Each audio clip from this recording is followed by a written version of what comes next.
నా పేరు బాష్పాక సుధాకర్, కడవెండి సిద్ధరాంపురం, దేవరపల్లి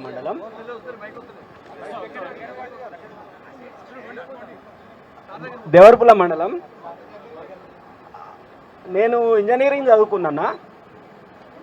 వ్యవసాయ కుటుంబం నుండి పుట్టి పెరిగి పై స్థాయికి ఎదిగిన. కానీ వ్యవసాయం మీద ఉన్న మక్కువతోటి కేసీఆర్ గారు మనకి నీళ్లు, మనకు అన్ని సౌకర్యాలు కల్పించడంతో నేను మళ్ళీ విలేజ్కి వచ్చి ఒక 30-40 ఎకరాలు కౌలు తీసుకుని వ్యవసాయం చేద్దామని స్టార్ట్ చేసిన 4-5 సంవత్సరాల క్రితం. కానీ సడన్గా మన సార్ ఓడిపోవడం, ఈ రేవంత్ రెడ్డి గారు రావడం దురదృష్టం.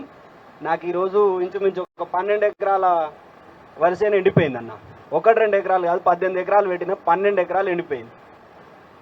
అంటే రేవంత్ రెడ్డి గారిని చూస్తుంటే ఏమనిపిస్తుంది అంటే, నాకు తెలిసి సార్ ఫైట్ చేస్తున్నారు 25,000 ఇవ్వాలని. దానికి సంఘీభావంగానే నేను హైదరాబాద్ నుండి వచ్చిన.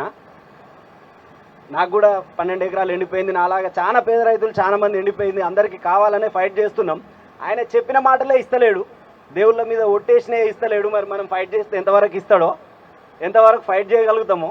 దీన్ని ఒకటిగా పెద్దగా చేస్తే ఈ రోజు కాదు, ఇంకా 4 సంవత్సరాలు ఉన్నాడు ఆయన ఉండేది.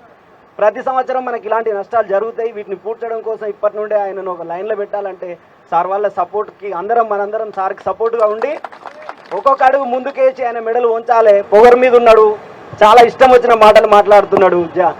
తెలంగాణ తెచ్చిన జాతిపితను పట్టుకొని సన్యాసి దద్దమ్మని తిడుతున్నాడు. ఆయన ఒక చింతాకుతో సమానం.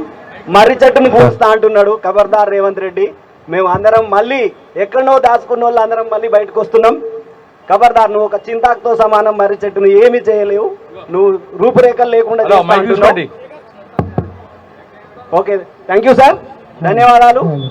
జై తెలంగాణ.